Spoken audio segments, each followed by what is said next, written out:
En Conexión Abierta te invitamos a recorrer los rincones del alma de quienes con sus obras nos enseñan y conmueven. Compartimos una hora con ellos y junto a ellos las palabras. Palabras que llegan a la radio y a vos.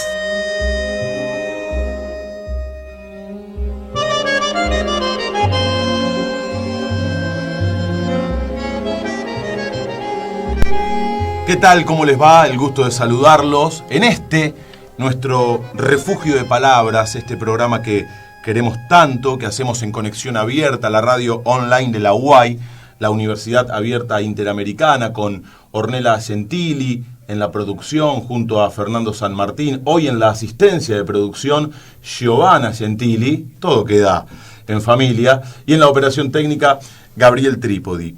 Y hoy nos acompaña un cantautor referente de la cultura popular. Yo digo que es un trovador latinoamericano porque trasciende nuestras fronteras con su obra. Tanto es así que sus canciones fueron la banda sonora de distintas historias en distintos momentos de la vida de cada uno de nosotros, historias de amor, del país, con verdades, con protestas, con ironías. Hoy nos acompaña un verdadero juglar. ¿Y quién no ha creído alguna vez que las cosas ocurren para que sean cantadas por juglares como Ignacio Copani? Es un verdadero placer, un artista comprometido con su obra, un hombre comprometido con su tiempo. Todos, en definitiva, estamos hechos de historias y este hombre lo refleja en su obra y honra su pasado. Nacho, un gusto verdaderamente poder hablar con vos y compartir un rato esta noche contigo. Bienvenido. Bueno, gracias, Leo. Haces buena gala de tu apellido, porque es una gentileza muy grande hacer una presentación como esta. A mí me gusta mucho eso del juglar. Siempre digo que más o menos debo hacer lo mismo que hacían los trovadores hace 500 años por las tabernas, contando los bautizos, los entierros, las buenas, las malas, cables más, cables menos. Yo en toda mi carrera he hecho eso, claro, de ir diciendo las buenas nuevas y también las nuevas malas, porque es lo que el carácter te pide, ¿viste? Uh-huh. No critico ningún otro soporte artístico, me gustan mucho artistas que son más místicos, artistas que han puesto todo su empeño y su esfuerzo en lograr más destreza en la interpretación, en el acompañamiento, pero yo espontáneamente elegí esa manera, muy cercana a lo que es la juglaría y muy lejana a lo que es la bufonería. Claro. A veces cuando haces canciones con cierto humor, corres el riesgo de estar en la otra posición, en vez de juglar, en la de bufón. Y si las cantás en primera persona, más todavía. Y yo me hice conocido con dos canciones que precisamente estaban en ese juego. Una que era Lo atamos con alambre, que le decía en primera persona, quedaba yo como el chanta al que estaba, digamos, señalando o ilustrando. Y otra que era Cuántas minas que tengo, que obviamente era una crítica, no era un homenaje al que fanfarroneaba con sus conquistas. De hecho, si alguien tenía el coraje de llegar a la última estrofa de la canción, era muy explícito, claro, que no era un homenaje. Pero bueno, es el riesgo que corres a veces, porque a mí miles de veces, como para bajar el precio. Terminaba con la autogestión la canción, digo, para aquel que no recuerde. Absolutamente. A veces dicen, no, ese qué va a ser bueno si es el que hizo Cuántas minas que tengo. Ojalá me saliera todos los días, porque realmente es un juego artístico importante correr esos riesgos. Y yo, la mayoría de las veces que he hecho alguna crítica conceptual a un personaje, la canté en primera persona. Es un juego que me gusta y es un riesgo que me gusta, ¿no?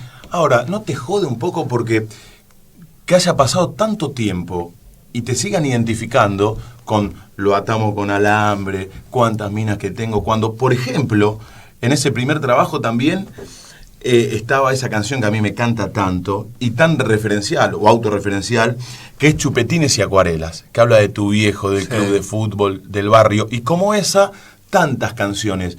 ¿No te queda un poco como ese sabor de bronca o de frustración de decir, pucha, con tantas canciones que yo hice, comprometidas, de amor también, con historias, que me sigan identificando con dos canciones que fueron dos grandes éxitos, pero que yo creo, que se entienda bien, Nacho, que hasta minimiza tu tarea de cantautor, de compositor, de tipo tan talentoso? Como te dije, es que para bajarte el precio te dicen a veces eso. No me molesta y no me molestó nunca. Y además, yo trabajo de esto, de cantautor. No renegas de desde eso. Desde muy pibe, y un poco entiendo la dinámica y el ida y vuelta. Lo he discutido con altísimos CEOs de marketing de discográficas internacionales y respetaban mi punto de vista, mi manera de comprender qué es lo que pasa con el pueblo. Yo sabía que que necesitaba una llave que llamara la atención, porque no tenía la guita ni el poder para la difusión de mi repertorio. Y entonces siempre traté de ser, en el buen sentido, provocador con esto del humor y de la ironía. Pero sabía que si en ese primer disco no tenía algo de fundamento, ibas, en todo caso, con la mejor de la suerte, a hacer un éxito de verano. Y te estoy hablando de algo que grabé en el 86, y bueno, pasaron tantos veranos ya que no le pifié. Tuve un poco de suerte, porque cuando empecé a hacerme conocido fue de la mano de Juan Alberto Badía. Entonces, en un programa súper exitoso como tenía él... Badía y compañía. Claro, Badía y compañía, él mismo me recomendaba, bueno, hace esto, mirá, que es lo que se va a poner de moda, y después hacete otra, Chupetines y Acuarela, puede verme, otras canciones que traía ese disco.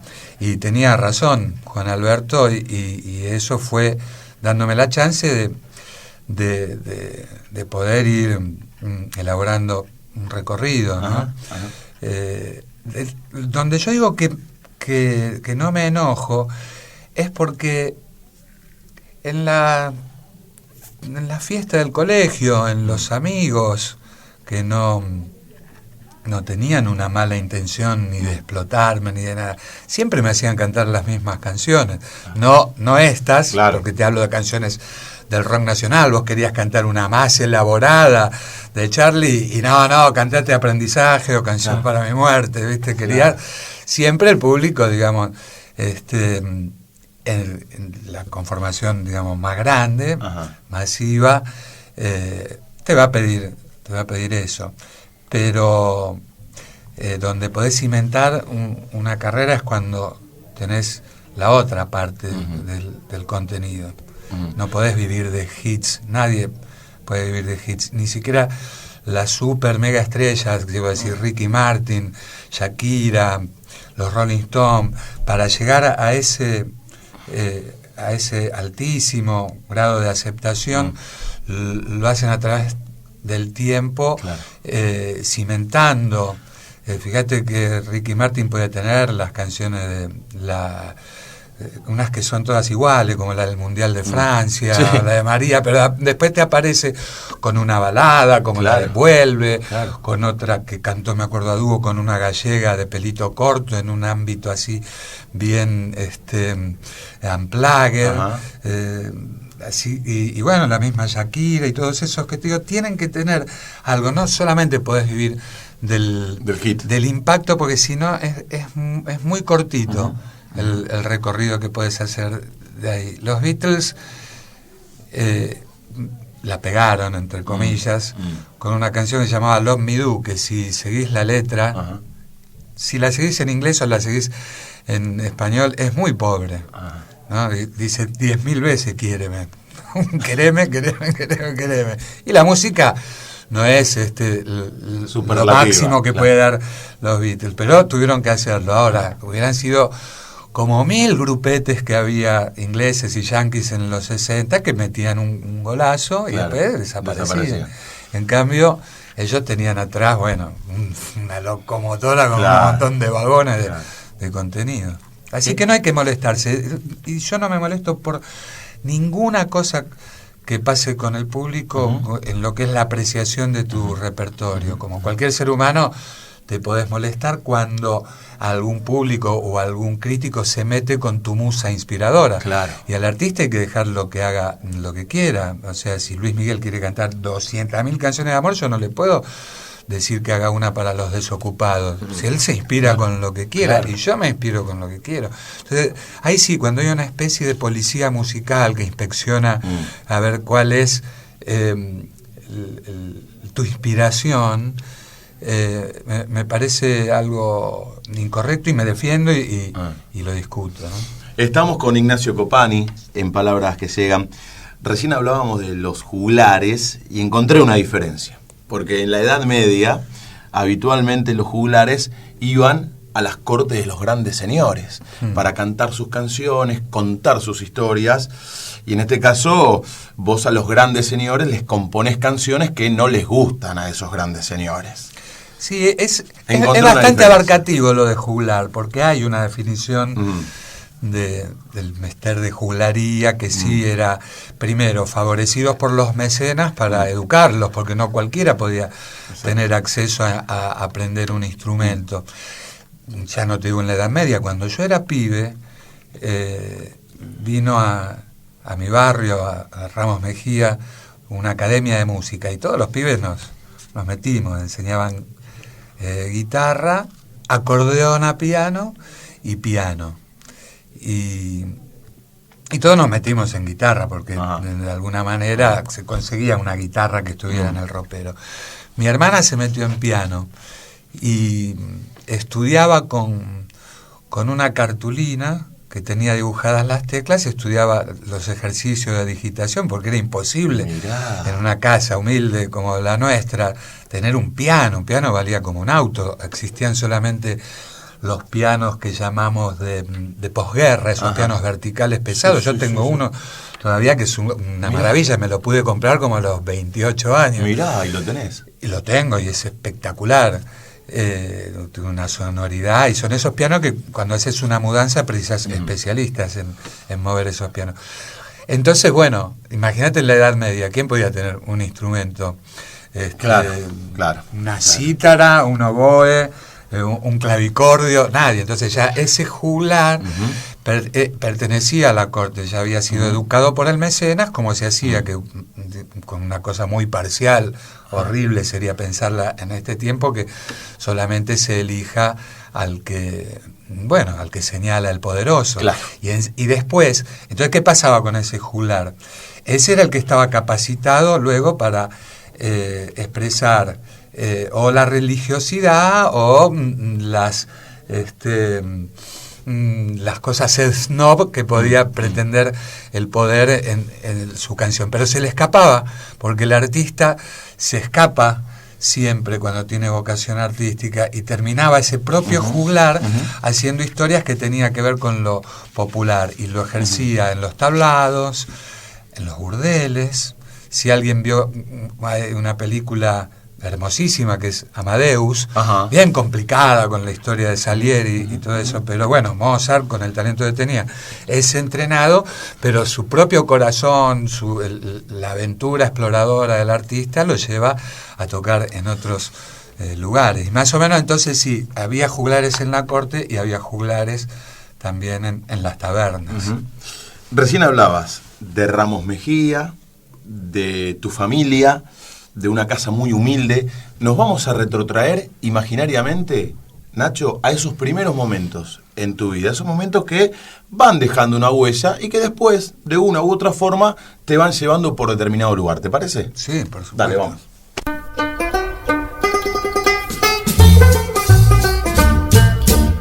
¿Cuál fue el primer libro que leíste? ¿Y la primera película que viste? ¿Y tu primer disco?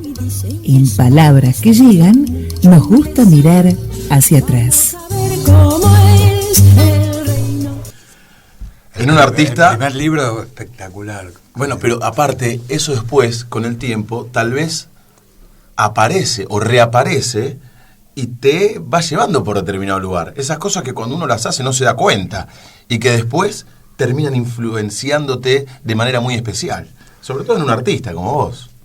Por supuesto, son ese primer impacto de las cosas de la vida no te lo olvidas más. Yo no me olvido nunca de la primera vez que fui a ver a un partido de fútbol, que fue a ver a River. Ya era de River, no es que me hice de River, pero fue un impacto de color tan grande cuando desde la altura vi todo ese verde. Encima jugaba River y Huracán, y el rojo, blanco y verde es una combinación que no solo está en la bandera de Italia, querida por mi familia, porque mis abuelos son tanos, sino que está en todas las combinaciones de la comida, en las salsas, las capreses, en la pizza. ¿Cuántos años tenías cuando fuiste a ver el primer partido? 5 años. River 4, Huracán 0. Y una vez lo conté en un recital que hice en el Club Temperley, y tuvieron la gentileza los amigos de la comisión directiva de mandarme enmarcado la crítica del diario La Nación de ese partido. River jugó con una camiseta como las que usa el Arsenal, toda roja y las mangas blancas. Y ahí estaban en la crónica, ¿viste? Te ponían los dibujitos, como te ponían alguna foto de acción de la Liana saltando a cabecear, que era un goleador que tenía River, y después te ponían los dibujitos del esquema de la jugada, que lo hacía mucho más el gráfico. Claro, pero, es cierto. Bueno, pero lo que me quedó para siempre fue la dimensión del color, porque yo vivía en un mundo blanco y negro. Veía la tele como todos los pibes y veía Titanes en el ring, y el relator Di Sarli nunca dejaba de decir: algún día va a llegar la televisión en color para que vean el despliegue de color de todo eso. El primer libro que leí, si bien me hablaban de otros libros, en cuentos, mi viejo, mi hermana mayor leía desde muy chiquita, y de hecho después su oficio durante años fue ser crítica de libros, era retraga. Pero el que yo leí por primera vez fue La Isla del Tesoro. Mirá. En un libro con unas ilustraciones espectaculares, y me hacía trampa porque me buscaba las últimas hojas para ver qué había pasado. Claro, primero no pude resistir la tentación de ver todas las ilustraciones de entrada. Entonces ya sabía dónde habían, que el tesoro se lo habían quitado al otro pirata y que lo habían llevado a tal lugar. Y entonces, bueno, me hacía trampa, creo que lo leí durante años. ¿Y en qué contexto? Hablabas de tu hermana, tu papá Juan José. Sí. Contame con quiénes vivías, porque tu infancia se divide entre Ramos Mejía y Pavón Arriba, en la provincia de Santa Fe. Sí, mi primera infancia es en Pavón Arriba, en un pueblito cerca de Rosario. En una chacra. En una chacra, a 4 kilómetros del pueblo. Sin gas, sin agua y sin luz. Claro. Si no es porque fuera una tapera, ni mucho menos. Yo nací en 1959. Claro. Teníamos heladera que era a querosén. Claro. La iluminación era con sol de noche. Había un motor de luz que mi viejo renegaba, se encendía como las lanchas con una correa. ¿Pero cómo llegan a Pavón Arriba? Porque mi familia, mis abuelos italianos llegaron de Sicilia a las afueras de Rosario. Primero llegaron a Arroyo Seco, que es un pueblo por ahí. Sí. Había una particularidad en esa época. Existía la Unión Siciliana, como había tantas mutuales en el mundo, como estaba Unión de Benevolencia, como está el Centro Gallego. Estaba afincada en Rosario la Unión Siciliana. La Unión Siciliana tenía también una sucursal, por decir así, en Chicago. Hay mucha inmigración de sicilianos a Chicago, hay mucha a Rosario. Más que todo porque estaba esas mutuales. En Chicago hay unas leyes que creo que todavía duran, que los extranjeros que no sean del Commonwealth, de las naciones anglos, no pueden comprar tierras aunque sepan trabajarlas. Acá entonces allá iban a laburar a la construcción, o de gángsters, que laburaban en Chicago. Acá esta Unión Siciliana les permitía a sus paisanos hacer una especie de leasing, o sea, pagar un alquiler por la finca que trabajaban.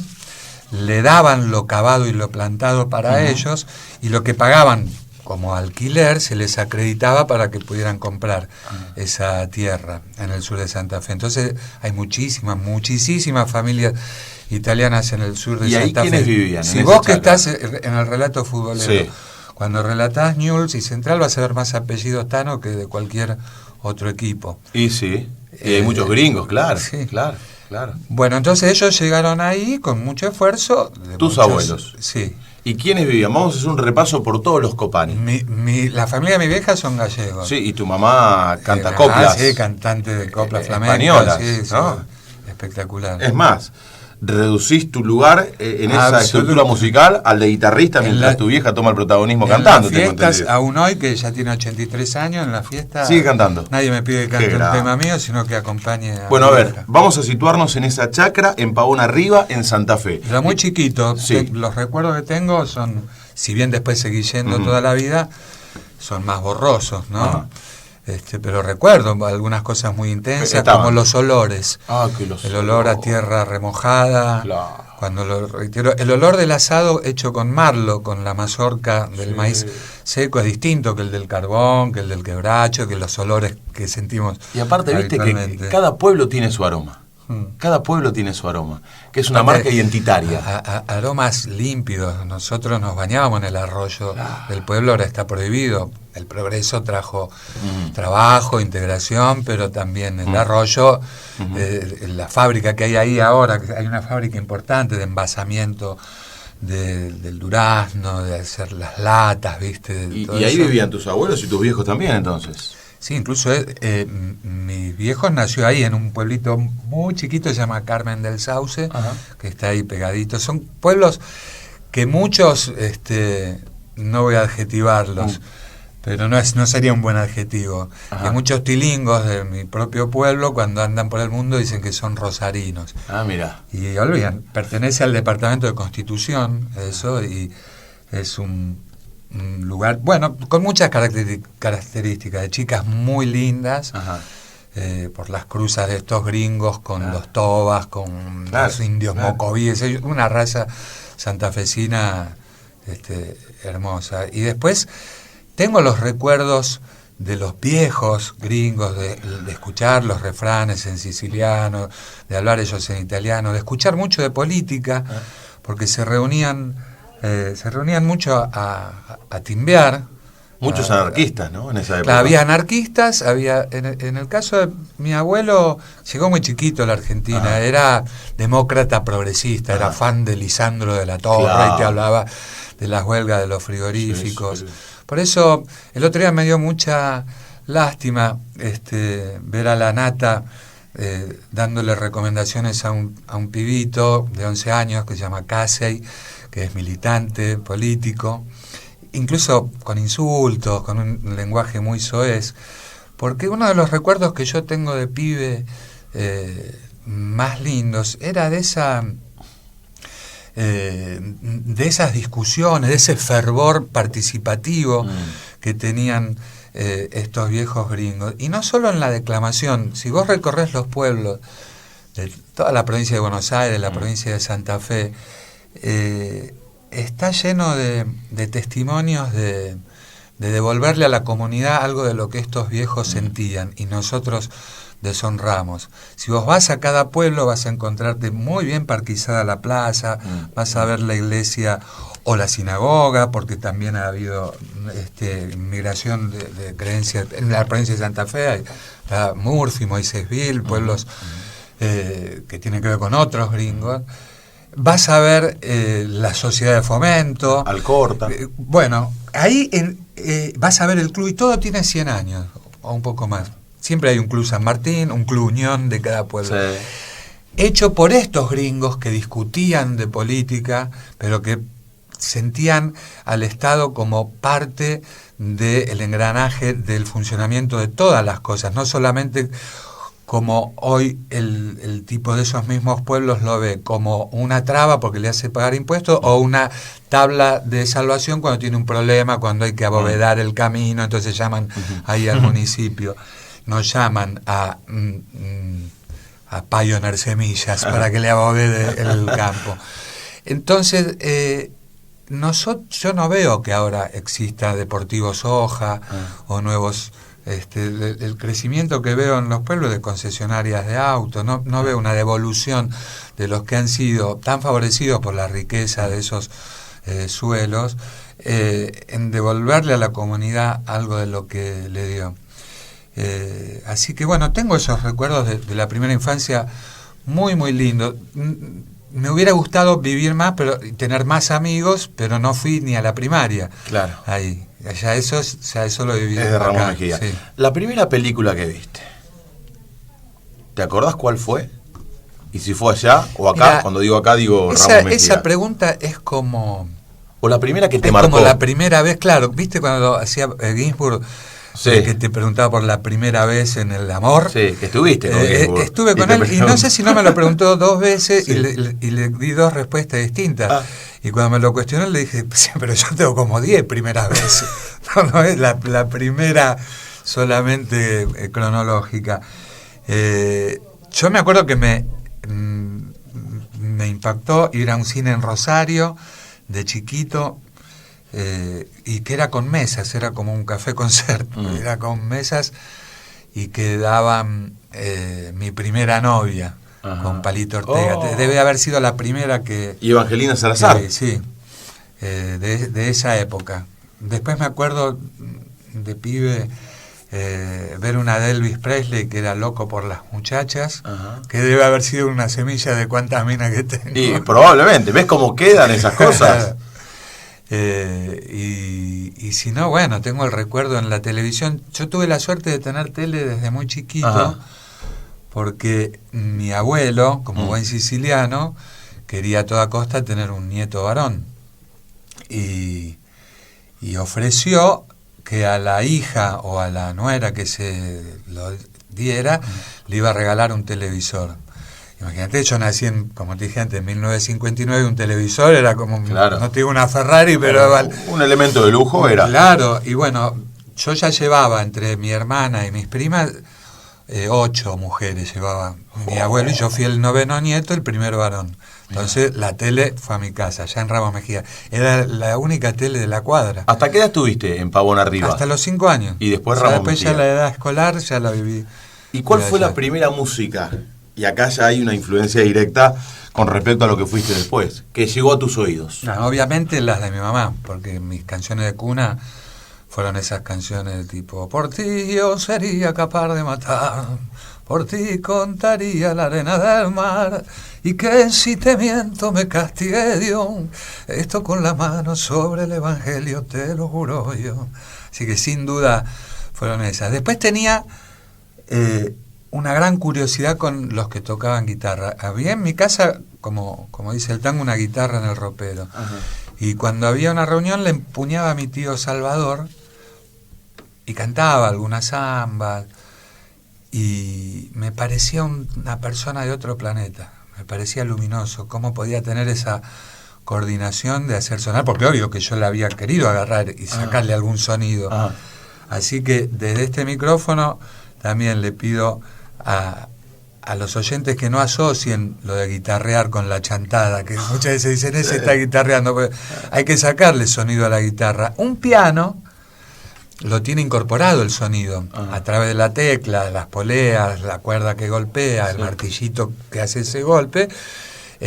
Si a vos te dicen dónde está la nota do, la tocas y sale igual que si la toca Chopin, John Lennon o Marta Argerich. Claro, y es el do. Ahora, yo te digo qué tenés que hacer para hacer un do en la guitarra, y no te va a salir como Luis Salinas. Es más al menos artesanal, si no te pones a estudiar. ¿A los 8 años empezaste a tocar la guitarra? Sí, empecé a estudiar lo de aquella academia que te conté, tenía 8 años. 8 años. Y tenía vocación porque fuimos muchos pibes a esa academia, y fui el único que sobrevivió a los primeros meses de solfeo y de teoría, porque los métodos de enseñanza eran muy rígidos, no había mucha gratificación, ¿no? Y un pibe entra a estudiar guitarra y el primer día le enseñan un tono, una armonía, un rasguido para que ya tenga la gratificación de acompañarse. Antes no, de hecho era italiana la maestra, era todo medio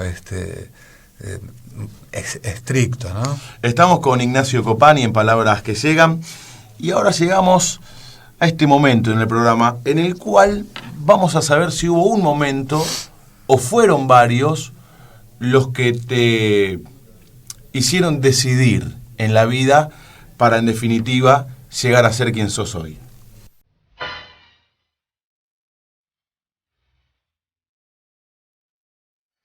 En Palabras que Llegan, contame parte de tu historia. ¿Cuál fue el momento en que decidiste ser quien sos?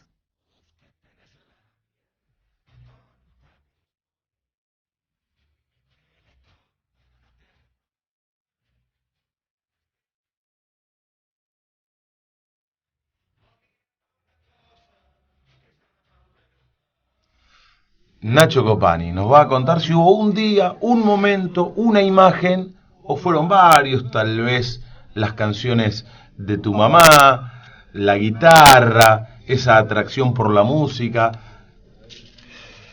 Mira, una creo que bastante importante es con una respuesta que te debía de lo anterior, que fue el primer disco que valoré de tener entre las manos.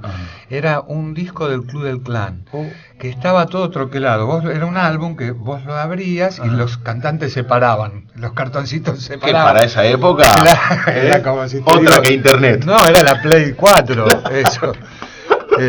Y estaba Palito, Chico Novarro, Raúl Lavie, unas chicas hermosas, Yoli Lan, Violeta Rivas. Yo tendría 4 años, es un recuerdo muy lejano. Mirá. Y me parecía que era re lindo ser parte de ese elenco. Y me gustaba cantar. Me cuentan que me paraba en la mesa, que cantaba, que me amacaban y cantaba. Y eso lo llevabas en los genes. Sí, lo tendría desde siempre. Cuando empecé a estudiar guitarra, empecé a ver que tenía un don bastante marcado para poder acompañarme. No necesitaba, cuando empecé a conocer los primeros acordes, si conocía la canción me la acompañaba como podía, y obviamente que me empezaba a destacar en la escuela con eso, y me gustaba mucho el humor en las canciones. Era payasesco, no era que tocaba ya en los primeros años de adolescencia para hacer facha, sino que me gustaba la transgresión de hacer reír con las canciones, haciendo una imitación. Así que fue fluyendo muy en degradé. No tuve una cosa que, fue algo muy que natural. Me hiciera despertar. Cuando me di cuenta de que tenía 15 años y le propuse a mi viejo dejar de estudiar en la secundaria para estudiar fuerte música y laburar. Y él tenía una fábrica de galletitas que todavía la tiene, mi hermano. Ajá. En Ramos. En Ramos. Y me dijo que sí, que estaba bien, que estudiara música y que laburara con él. Fue tan duro ese año, porque yo medio me la veía de que me iba a laburar con él de jefe. Claro, no. Fue el último pinche de todo. Me bardeaba hasta el ayudante del chofer del reparto. Peor todavía, porque eras el hijo del dueño. Todo. Y el tipo tenía la posibilidad de... No, entonces le pedí yo a terminar la secundaria. Claro. Así que después de ese año de impas, seguí con la secundaria y estudiando música. Pero entonces, en esa época, ya era el que tocaba en la iglesia. Mira, yo estudiaba en el colegio Don Bosco de Ramos Mejía. Mirá, eso para la productora, porque cada vez que ella va al Pío 9, en Almagro, y siempre me dice, mira papá, ahí cursó Gardel, Ilia... Discépolo. También, sí. Discépolo y Seferino Namuncurá. Sí. Y ahora lo sumamos a Ignacio Copani, porque ella va al Don Bosco y... Nosotros íbamos un viernes por mes a la capital, a la Basílica de María Auxiliadora, en Quintino Bocayuga y Irigoyen. Claro. Y nos juntábamos con todos esos colegios, el Sanfra, el Pío Nono, que están todos ahí, en esa zona de Almagro. Claro. Íbamos a la biblioteca que está en la calle Don Bosco. Con mucho orgullo veo que hoy, no sé si dependiendo de la biblioteca o de la iglesia, se mantiene un comedor para gente que está en situación de calle, que lamentablemente está cada día más exitoso ese comedor. Sí. Vos pasás por la calle Don Bosco, precisamente, la primer paralela a Rivadavia, sí. A eso de las 7, 8 de la tarde, y cada vez, no solo que hay más gente haciendo la fila, sino que ves vecinos y vecinas que no son personas en situación de calle, que los ves como haciéndose los giles, por la vergüenza que da ir ahí como... Claro. Como mirando para otro lado, y después cuando se hace el hueco se meten. Qué tristeza. Sí. Bueno, yo iba a ese colegio, Don Bosco, que me encanta, lleno de cancha de fútbol. Tenían un guille bárbaro los curas, porque yo antes de ser alumno del colegio ya iba, porque tenían el oratorio que permitían a cualquiera que no fuera al colegio jugar a la pelota, entrar a los campeonatos, si ibas un rato a rezar, ¿no? Claro. Y bueno, ya cuando iba al colegio y me destacaba en lo de cantar, cantaba en las misas del colegio y tocaba la guitarra, porque había habido una especie de revolución después del Concilio Vaticano II que rompió la rigidez de la misa de espalda, de los cantos en latín, y apareció un repertorio de canciones de Bob Dylan, de canciones del rock, pero con las letras ya vinculadas con ven con nosotros a caminar, Santa María, ven. Me fue a ver el otro día al teatro, a La Máscara, que estoy haciendo un ciclo. Ahora vamos a contar todos los viernes. ¿A dónde te estás presentando? Me fue a ver el cura rockero, César, el cura rockero. No me digas. No sabía que me agarró en el camarín y tenía yo más data que él de esas canciones. Entonces yo hice un arreglo con el cura director que si él quería que le tocara en las misas ya no solo del colegio, sino del domingo, me tenía que sacar de determinadas horas de escuela que yo odiaba, como física, química, matemática, en esa. Todos odiábamos. No solo eso, sino que me hice un grupo, que todavía nos juntamos con ese grupo, eran mi grupo de amigos, que uno tocaba un poco la guitarra, los otros dos más que eran de plomo, digamos, venían. Entonces nos tenía que sacar a 4 o 5 del salón, y me acuerdo, el cura Pepe Astorga entraba en la hora esa, y el profesor que me odiaba, me la llevé esa todos los años, se la tenía que bancar, y se entraba Copani conmigo a la dirección. ¿Y te sacaba? Conmigo, y después el señor Luca, el señor Dolci, y salíamos, y bueno, íbamos a preparar, a conocer esos entretelones que era medio como un privilegio, que no tenían otros alumnos, de conocer las partes de adentro de la sacristía, incluso los cuartos de algunos religiosos, que yo doy fe que vivían con una austeridad y una entrega admirable. ¿Cómo estás hoy con Dios? Después de una vida de exilio, una vida muy dura en algunos aspectos. Sí. ¿Cómo estás hoy con Dios? Y estoy en uno de los mejores momentos, porque yo siempre tuve mis discusiones en mi propia familia. Mi abuelo español era anarquista, era de los comunistas libertarios, no quería saber nada con esas cosas. Y obviamente en los grupos ya de militancia y sociales yo siempre tuve una defensa incluso de la iglesia, no de la parte de la iglesia que podía apoyar una dictadura, ni cosas sangrientas, sino obviamente de la parte participativa, de embarrarse con su pueblo, y siempre hubo personas dentro de la iglesia que lo han hecho. Y en las épocas más bravas también. Así que ha sido buena. No soy un tipo chupacirio. Es parte de mi identidad clavarme un Padre Nuestro, una Ave María, para cosas súper terrenales. El otro día River tenía que ir ganando 4-0 y le empatan un partido sobre la hora en Copa Argentina, y me clavé medio Padre Nuestro, y el Piti Martínez tiró un centro y la pelota entró. Y bueno, también las veces que... Lo relaté ese partido. Cuando River se fue a la B, ahí sí rezaba todos los días. Y ahí no te escucharon.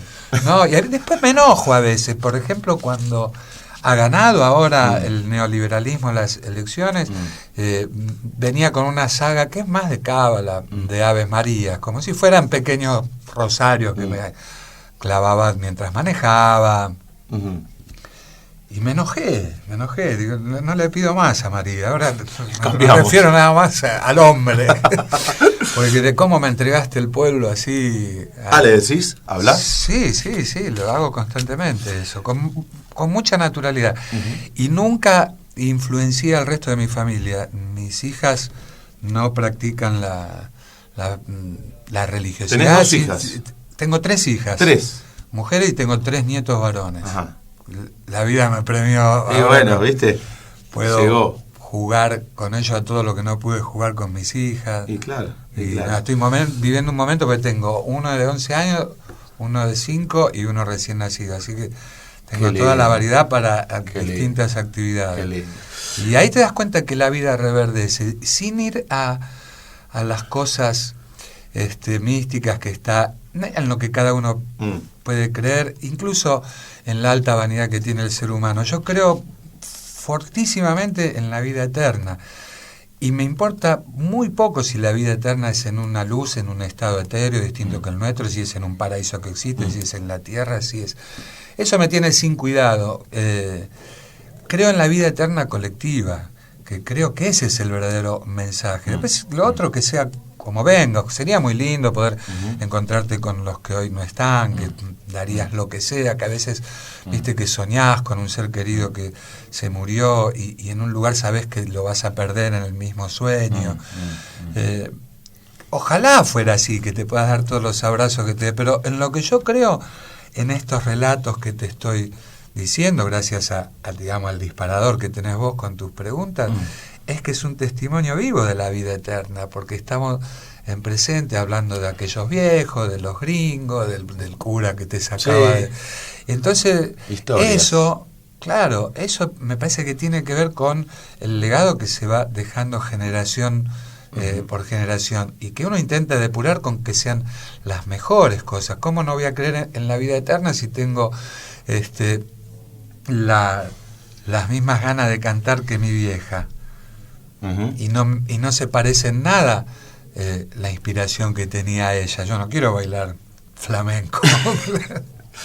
En palabras que llegan, las palabras se transforman en una canción. Y esta noche la canción la elige y la canta Ignacio Copani. Ahora, en palabras que llegan, el tema del día. Te queremos disfrutar no solamente escuchándote en este modo de mano a mano en el que nos ayudas a pensar, sino también escuchando tu arte, tu música, tu obra. ¿Qué canción elegís? ¿Y por qué? Elijo una nueva. Primero porque el artista siempre quiere mostrar lo que una nueva del escribió CD hoy. Inéditos Sí. 2016 y más. Es el CD que solamente en mis presentaciones en el teatro lo consiguen porque es inédito, no está en disquerías. Es más, casi no hay disquerías, así que sí, bastante difícil que esté. Sí. Siempre uno quiere lo que hizo ayer porque es lo que te pinta, lo que estás pensando en este momento. Pero conceptualmente me parece bueno una canción que se llama Quiero volver a estar mal, porque hay un impulso tan grande de decirle desde los grandes medios a la comunidad que estábamos mal en los últimos años y que había que hacer un cambio drástico, que yo digo, bueno, si este es el cambio, lo que yo más quiero es volver a estar igual de mal que hace algunos meses.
Estás escuchando Palabras que Llegan, sentimiento a flor de piel.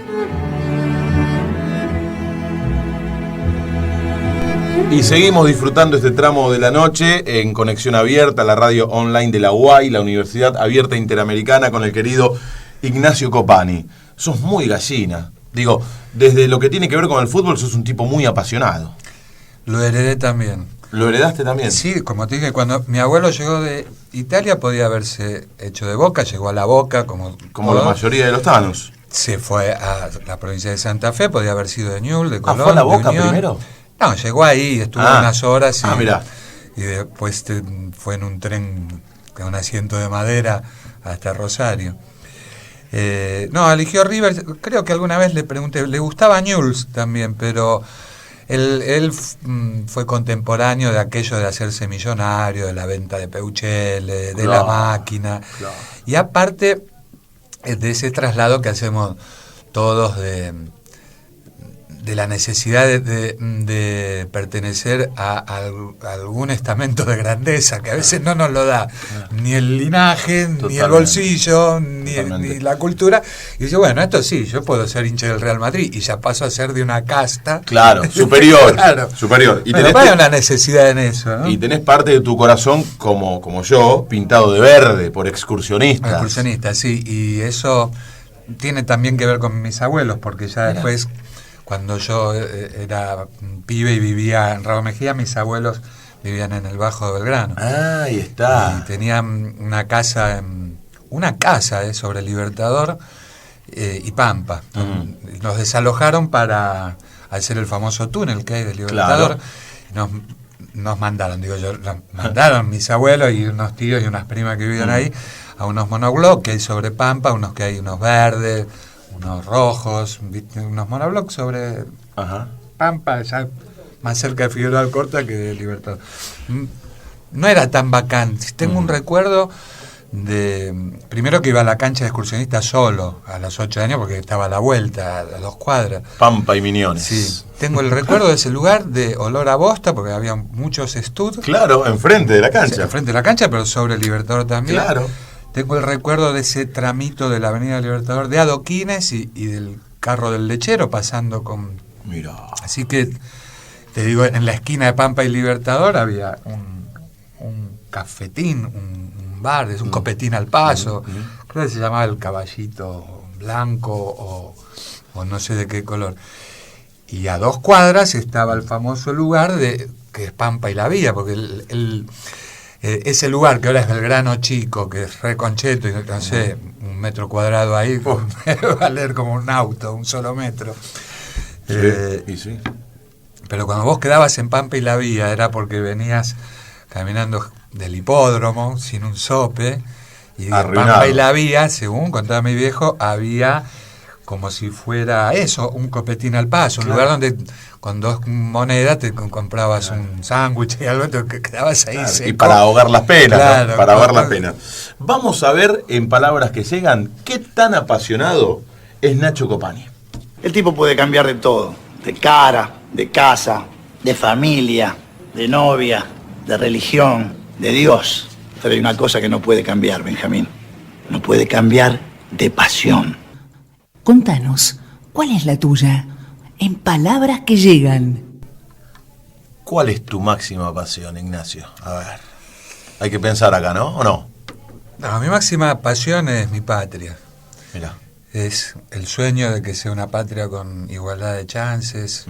Mi máxima pasión es la admiración por los que han dado todo por esa patria. Para mí lo de San Martín, Belgrano, no es un... Primero, me gusta mucho la historia, pero siempre lo viví como mis superhéroes. Acá tenés un descendiente. Nunca me disfracé. Descendiente del general San Martín. Espectacular. Nuestro Fernando San Martín.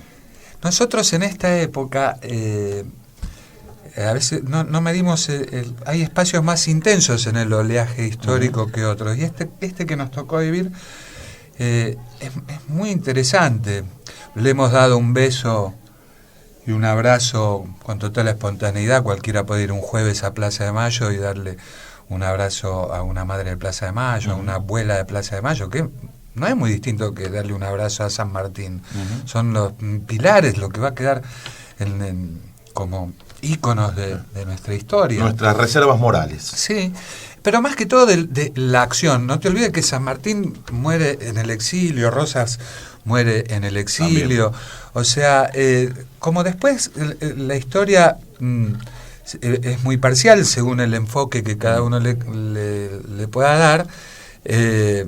Uno lo puede entender, como decís vos, como una reserva moral, y otro, como titulaban los diarios de época, murió el abominable Güemes. Bueno, cada uno tendrá su enfoque, pero que son íconos de la historia, son íconos de la historia. Y obviamente de los que han trabajado para nuestra identidad, nuestra nacionalidad y eso. No es que no me provocaría ninguna emoción darle un abrazo a Videla, ¿no? No, claro. Aunque es algo, un mojón en la historia. De eso. Y mi patria, no solamente en los límites de la división política, mi patria tiene que ver con el humanismo, tiene que ver con las personas. Me alegro por cualquier paso adelante que podemos dar como género humano, y lamento mucho, y me duelen mucho las cosas que pasan, me duelen los millones de desplazados que hay en el mundo, aunque no sean... Tu patria trasciende fronteras. Claro, está el sentimiento y la identidad de la patria grande, latinoamericana, claro. Pero a mí no me parece algo ajeno cuando se hunde una barcaza en el Mediterráneo porque se están escapando de la guerra en algún sitio. Y me parece que denigra a nuestra especie que ocurra eso, ya con los avances que hemos tenido en otras cuestiones. Recién hablabas de tus afectos especiales, y hago hincapié en esa bellísima canción, que fue el nombre de un álbum tan exitoso. Tus nietos, tus hijas, tus abuelos, tus papás, tus recuerdos. Entre todo eso, y tal vez algunas otras cosas, quiero saber qué te sensibiliza especialmente. ¿Qué lo emociona a Ignacio Copani?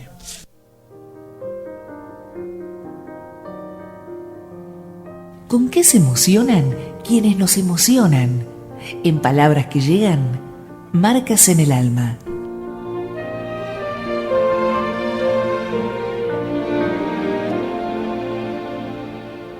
Me encanta, Nacho, este momento del programa porque es definitivamente así. ¿Qué emociona al tipo que nos emociona a nosotros?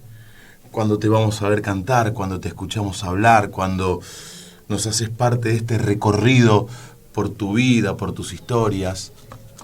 ¿Qué te emociona? Todo. Incluso con el paso de los años te vas poniendo más flojo y te emocionan muchas situaciones. Para serte sincero, la visión que más me emociona es el abrazo de un padre con el hijo. Mirá. Y no te puedo negar, te digo, para ser sincero es del padre con el hijo, no es del hijo con la madre ni de la hija con la madre. Es algo que generalmente si lo veo en una película, así sea una película cualquiera, ¿no? Es una posición del ser humano que me provoca mucha emoción. Como te digo, en lo autorreferencial, una mirada de tu nieto, un logro cuando ves que pasan los años, como cualquiera, una cosa que parece superficial, pero que ves me acuerdo a mi hija en una carrera de natación y no podía parar de llorar por verla nadando. Qué lindo. Pero eso te pasa en 10.000 cosas. Lo de los chicos, obviamente no hay nadie que no te pueda decir que no lo emociona alguna situación que tenga que ver con los hijos, con los nietos. Pero también me emociona mucho las cosas de la realidad, de la política. Me acuerdo que en el año 2001, con esa debacle tan grande que tuvimos, no podía dejar de ver los canales de noticias ni a las 3, 4 de la mañana y me ponía a llorar pensando en lo que nos habían hecho, ¿no? Y no lo podía evitar. Así Nacho, que muchas cosas, miles de cosas. Mucha gente te admira, pero no mucha sabe que vos empezaste tu carrera en México, que te tuviste que ir muy chico, corrido por los milicos, corrido por la dictadura, que eras parte de la UES, Sí. la Unión de Estudiantes Secundarios, que tu familia tiene una historia muy Sí. traumática, muy dura, muy dolorosa con respecto a esa época negra, oscura, aberrante Sí. de nuestra historia. Contame un poco de eso, porque yo admiro, entre otras cosas, de vos, que has podido cantar bellísimas canciones a tu viejo. Yo lloré con esa canción cuando la escuché por primera vez, te lo juro, Sí. porque me sentía tan identificado. A tu hija. Era muy guacho mi viejo, porque yo la hice cuando él vivía. Y me decía, me tendrías que matar en la última estrofa. Dice, para que el público se conmueva más. Qué bárbaro. Y finalmente murió poco tiempo después y a mí me pasaba que no la podía cantar. Qué bárbaro, ¿cómo podés componer así? Qué hermosa canción. Bueno, contame un poco de eso, che, de ese exilio, de ese tener que irte, que alguna Lo del vez te exilio escuché decir que no lo tomaste tan dramáticamente claro. porque en ese momento predominó la frescura de tu juventud y las ilusiones Claro. que tenías por delante, más allá de ese hecho concreto de tener que partir. Absolutamente, absolutamente. Eso es como que es la vida que te tocó y la vivías. Y sea la situación que sea, si tenés 20 años, tenés 20 años. Y lo vivís con intensidad, no en la queja y en el lamento. Yo veía los viejos exiliados, cómo sufrían. Había tipos súper porteños, me acuerdo un gran poeta, Cacho Constantini. Y lo veía sufrir el solo hecho de levantarse y no poder ver esos colores, de no oler esos aromas. El gran Humberto Constantini. Sí, sí. Los veía sufriendo mucho más que los jóvenes. Otro tipo muy comprometido también. Claro. Muy comprometido, militante, Sí. jugado. Pero yo no puedo decir que lo haya vivido traumáticamente. Además, como soy un optimista profesional, siempre creí que faltaba poco para volver. Tuve 6 años, pero siempre creía que Contame, era inexorable el destino del regreso de la democracia. ya estamos terminando, un ratito más, ¿sí? Un ratito más. Ah. Acá el dueño del circo, Tripo, dice que el productor me hace así con las manos, como diciendo se Ya terminó. fuimos. Y el dueño del circo me hizo un poquito más porque vale la pena y la verdad que estamos disfrutando mucho de esta charla con Ignacio Copani. Confluyen en esa canción el cantante de protesta y el tipo sensible al que lo inspiran los familiares, las historias, en Canción de Gaby, ¿sí? Sí. Contame un poco, ¿qué es Canción de Gaby? Porque es otra de las canciones que evidentemente te muestran como un tipo muy comprometido con tu tiempo, con tu época. Bueno, Gaby es mi hija que me hizo abuelo hace 3 semanas y cuando hice la canción era muy chiquita, pensando en qué mundo la estaba esperando, ¿no? Cuando los pibes, cuando tenés hijas mujeres, que es todo un tema tener hijas mujeres. Tengo 2, ahí las tenés. Hay un momento en que son unas lobas salvajes y momentos en que son unas nenas totalmente desprotegidas y uno que podés tener todos los libros, podés tener todos los consejos, cuando la vas viviendo es bravo. Desde todos los niveles. Uh-huh. Es difícil ser el papá de adolescentes. Yo ya soy papá de chicas grandes, Claro. de mujeres. Mujeres. Ya no son adolescentes. Ya no estoy viviendo ese tema, pero no te envidio este momento, porque es muy desestabilizante. Es una tontería de una diferenciación entre los varones y las mujeres. Pero a medida que el hijo varón, o en este caso por lo que yo veo, los sobrinos o ahora los nietos, cuanto más años pasan tenés más cosas en común, en los juegos, en la charla, en la complicidad. Cuando son muy chiquitos es lo mismo, como te relacionás con un pibe o una piba. Pero después las pibas te cierran la puerta de su habitación. Y se terminó. Y No entran ni con la fuerza se pública. acabó. Y juegan a otras cosas, juegan a jugar qué. El juego es vamos a jugar qué. Y el hombre es más de acción, le das una pelota y ¡pum! Claro. Yo si vos ves los faroles de mi casa, del patio, como están con los pibes, es eso, entran, chapan Te la rompe pelota, todo. entran a patear a las chicas. otra cosa. Nacho, tenemos 2 secciones, 1 minuto para cada una. ¿Te animás? Dale. Porque en este momento, en palabras que llegan, claro, vamos a saber cuál es la palabra que elige un tipo que coquetea permanentemente con ellas. Nacho Copani. Una palabra no dice nada y al mismo tiempo lo esconde todo. En palabras que llegan, ¿qué palabras elegís? ¿Cuál te identifica y por qué? Una verdad no dice nada y al mismo tiempo lo esconde todo. Hoy la palabra la elige Ignacio Copani. Y como todos los amigos que te visitan, uno siempre empieza en las más lindas, ¿no? Las más elogiables, las más abarcativas, como el amor, como la libertad, la verdad. Te elijo familia. Y lo digo no solamente desde un lado de clan, sino de cómo yo armo las carpetas en los emails para ser organizado, armo de laburo, de prensa, la carpeta de cada provincia, y tengo una que es familia. Mirá. Y en familia están los mails de mis hijas, los mails de mis hermanos, todo, y la de un montón de personas que no son de mi familia de sangre, pero que los tengo identificados así. Y hablando de familia, no podemos dejar de mencionar a tu mujer, que es... Mi primer mujer. La mujer Siempre la nombro como mi primer mujer y se descolocan todos. La mujer de toda tu vida. Por supuesto, desde los 21 años que estamos juntos. ¿La conociste en el exilio? México, sí, en México. La conocí en México. Nora. Un beso para Nora, Sí. Un beso para Nora. ¿Alguien te habrá preguntado esto alguna vez que te peleaste, alguna vez que te quisieron maltratar? Nosotros te lo vamos a preguntar desde otro lugar. Si la propuesta te alarma, seguí con este presente, o si querés, simplemente atrévete un paso al frente y dale, empezá a ganar. ¿Y vos? ¿A quién le ganaste? ¿A quién le ganaste, Ignacio Copani? Primero una pequeña anécdota. Nunca me fajaron.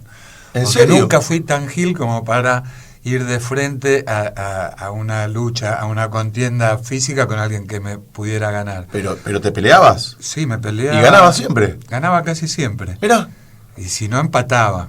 Ah. Y si no, buscaba una manera de que no se produjera el incidente sin quedar como cobarde. Ah. Era una cosa de mucho honor en el barrio, Sí, en claro. el fútbol, no quedar como gallina, Claro.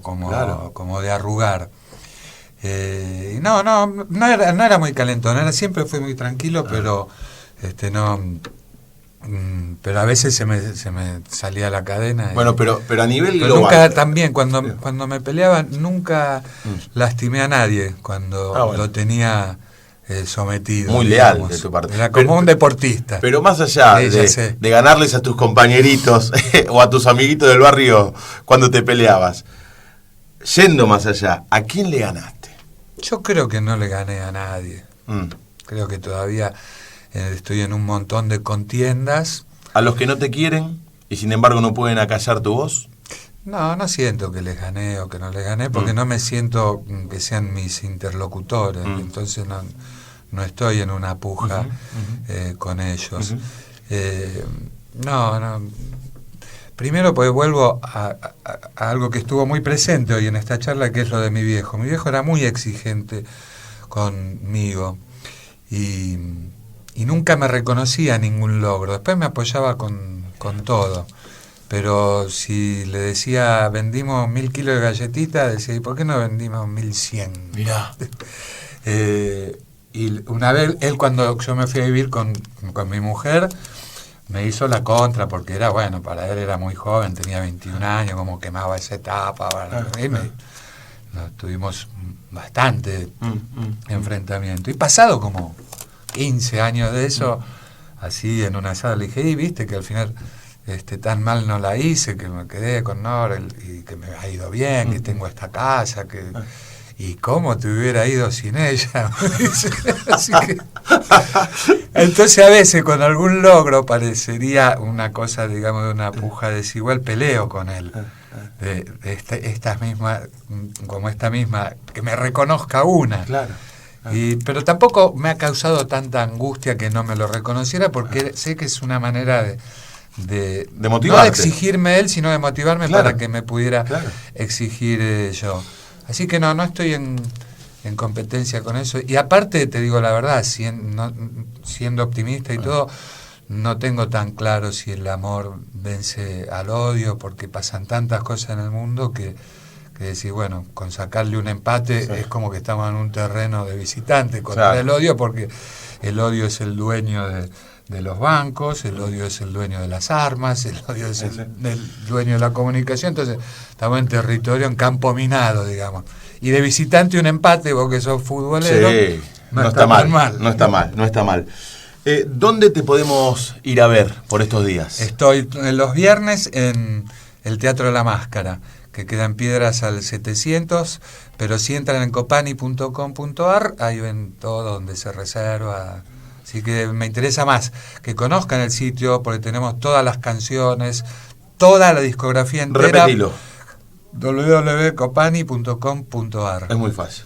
Porque están todos los discos, todas las canciones, todas las letras. Y todos los lugares en los que te presentás. Todo gratis. Bueno, y nos vamos disfrutándote, escuchándote cantar en palabras que llegan, las palabras que llegan, ahora lenta, progresiva, paulatinamente, se van hasta la semana que viene.